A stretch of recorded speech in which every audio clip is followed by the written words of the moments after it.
Hi everyone, welcome to week one of financial literacy. I'm your teacher, Mr. Cohn. I'm sorry that I don't get to meet all of you in person. I was looking forward to that this week. But since we're doing virtual school, here's kind of how it'll work. Every week I will post stuff for you to accomplish under the heading of that week. So we're in week one, and here's the stuff for this week. I'll also post a video of myself explaining everything so you can watch it. This should hopefully make everything clear for you as far as getting assignments done, when things are due, how to do them, and also any notes for the week. If you have any questions, please feel free to email me, and I'll be more than happy to get back with you as soon as possible. So here we are in week one. There are two things for you to do this week. The first one is a student survey to fill out, and this just gives me a little bit of information about who you guys are and what your experience is with things like working and jobs and money. So I'll talk real quick about myself as an example here. So my name is Spencer Cohn. I grew up in Michigan. I moved to Colorado after college, and I taught for 4 years in the Front Range in Longmont at a school called Twin Peaks Middle School, and also at a school called Niwot High School. Yes, I have been paid for work. As a kid, I used to help my parents do jobs in the yard and around the house, and I'll be paid for those kind of work. I used to work for neighbors, mowing lawns and raking leaves. My first real job was in 6th and 7th grade when I reffed soccer games, and I got paid for that. It was my first paycheck. When I was in high school, I worked as a janitor at the local gym, and I also kept score for local rec basketball games and made money in that way. When I was in college, I worked for 3 summers as a camp counselor. I also worked cleaning dorms, and I also had a job as a researcher with the history department. After college, I got my first job as a substitute teacher, trying to find jobs teaching. And I subbed for a little while, and then I worked as a paraprofessional like Miss Simmons and Miss Herrera for a year before I finally got a job as a 6th grade teacher.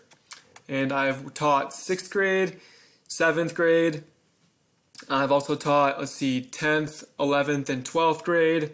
And this year I'm teaching 6th, 7th, and 8th. So the only grade I haven't taught between 6 and 12, which I'm certified for, is 9th grade. So maybe one time I'll get to teach 9th grade. As a kid, my allowance was about $5 a week.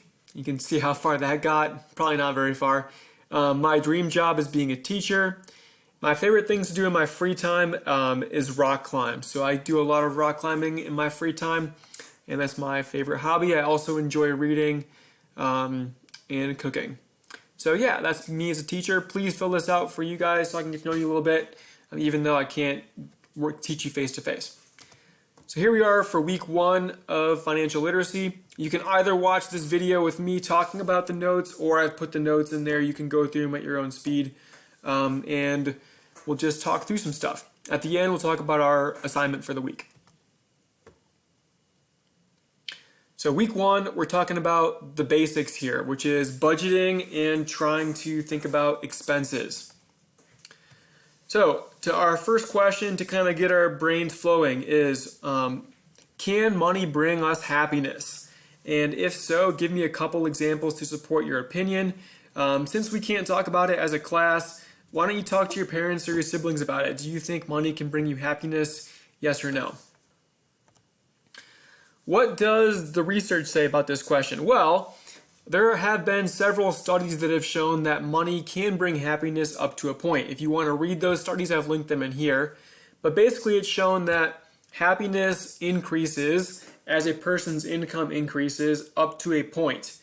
And that point is about $75,000 a year, which might sound like a lot. If you're thinking about the United States as a country, that would make you comfortably in the upper middle class. So that means you probably have enough money to buy your own house, have a couple of cars, pay for a vacation every year, have enough money to send your kids to college if you'd like. So that's about where we get.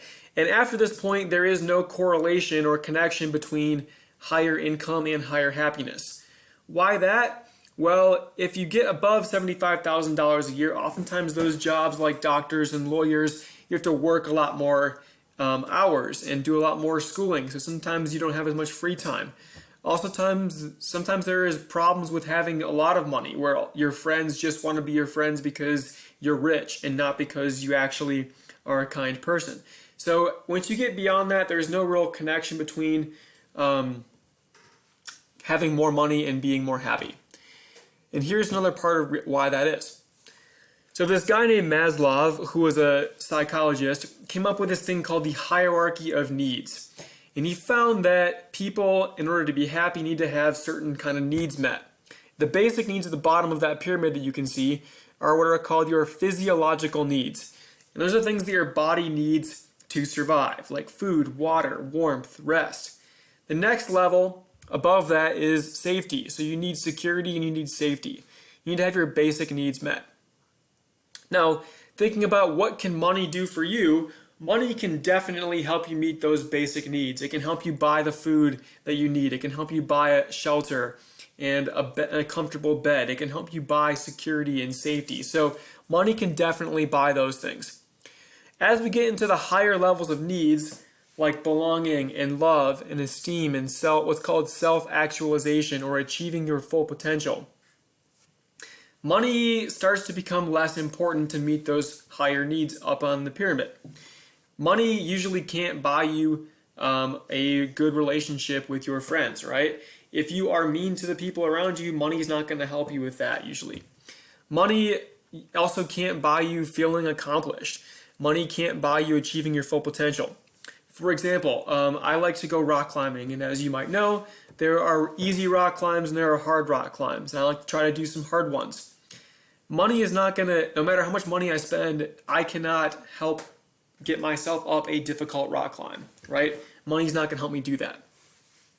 However, money could let me buy a membership to a climbing gym where I could train and then get better to do that harder rock climb. So money maybe could help me in a little bit, but it can't be the ultimate factor of whether or not I reach my self-actualization of achieving my goal in rock climbing.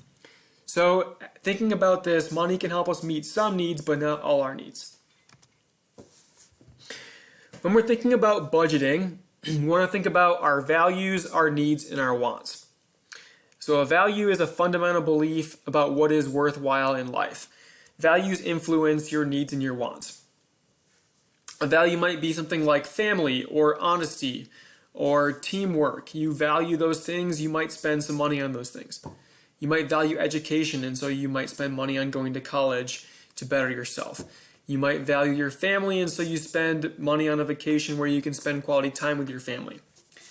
Needs are things that are necessary for life, like food, shelter, water, those things that we talked about in that previous slide. You have to spend your money on those. And a want is a thing that is not necessary, but you desire it. Like I might want a new car, or I might want a steak dinner. I don't need them, but I want them. Right? And so we use our money on values, needs, and wants. Needs come first, values usually come second, and wants are what's left over. So on your own, make a trifold column by folding the sheet of paper twice, and you can make 3 columns like that. Label the columns values, needs, and wants, and take a minute to list down a few things for each. Try to think of 3 things that you value, 3 things that you want, and 3 things that you need, and then share those with someone at your house. This will help you with your brainstorming for your assignment this week. So if you do this, it will help you think about your project for this week. As we go to work and get jobs, we get something called an income. So income is money that's coming into us, or money that we receive.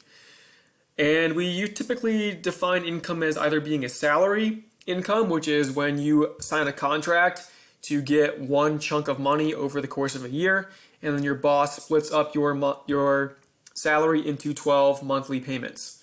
That is what I have as a teacher. I sign a contract, and they say we will pay you this much money every year, and you'll get paid 1/12 of that each month. Other jobs, you work for wages, where there's not a set amount that you are going to earn in the year. It is based on how many hours you work. And so a wage, you would sign up to work for $20 an hour or $10 an hour. And you would log every hour that you work, and then those would be your wages. There are other ways you can make money, like gifts or doing simple jobs where someone says, hey, I'll pay you $30 to rake my lawn. But these are the two main ways people get income. Expenses are the opposite of income. It's the money that goes out. It's the money that we spend on things. A planned expense will be money that you can plan to spend each month on things like rent or a car payment or bills. So you know in advance you have to spend them. Unplanned expenses are events that happen that cause people to spend money they don't plan for, like a car failing or an extra medical bill. So when you budget, it's really important to leave a little bit of extra room in there for unplanned expenses because they happen every month. You might break your leg, your car might break down. If you don't have extra money in there to cover those unplanned expenses, you will be in trouble. So what's a budget then? A budget is an estimate of your income and your expenses for a certain period of time. It's also called a spending plan. And you want to think of a budget as being like a seesaw. You want to balance your income with your expenses so that they are evened out.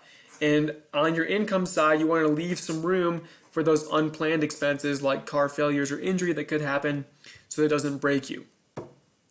A balanced budget means you don't spend more than you make. And that is really being responsible, right? If you spend too much money, more than you make, then you go into debt. You have to borrow money from somebody else and then pay it back to them, and that's not good for your financial health. So for this week, you need to do what's called the Major Expense Project. It's posted on Classroom, and here's what you need to do for it. Your first thing is to choose an item that you want to purchase that would be considered a major expense. So thinking about $100 to $500 here. You're not getting crazy and thinking about cars because that you can't even drive yet. But you want to think about something that would be an item that would either help you or your family, and something that would connect to a want, a need, or a value. So you got to go back to those wants, needs, and values that you wrote down in your notes and pick one and try to match it with the thing that you're going to buy. Once you've come up with an idea, you need to do some research. Compare different models, different brands, and different prices on different websites to find the best option. On the worksheet, there's a chart. You have to find 3 different brands or websites or options, and then once you got the best one, highlight that one to show me you've done some research. And the final step is to write a plan to earn the money that you need. So how are you going to potentially buy this item? Would you babysit? Would you mow lawns this summer? Would you do a bake sale? How could you brainstorm some ways you could earn some money for this? If you already have a job, great. If you get an allowance, great. Tell me how long it would take for you to save money from your job or your allowance to get that money you needed for your expense. And you can find this on Classroom as well. You'll see this is posted as the major expense assignment, and there's a worksheet right here that looks like this for you to fill out for the week. This is due next Wednesday, April 15th. So you can type into these boxes here and tell me what thing you want to buy, how does it help fulfill one of your needs, describe your plan to get the money, compare and contrast different brands, models, and then write your plan up here at the bottom. Okay, that's all I've got for this week. If you have any questions, please send me an email or hang out with me on Google Hangouts. And I hope everyone is safe and has a great week.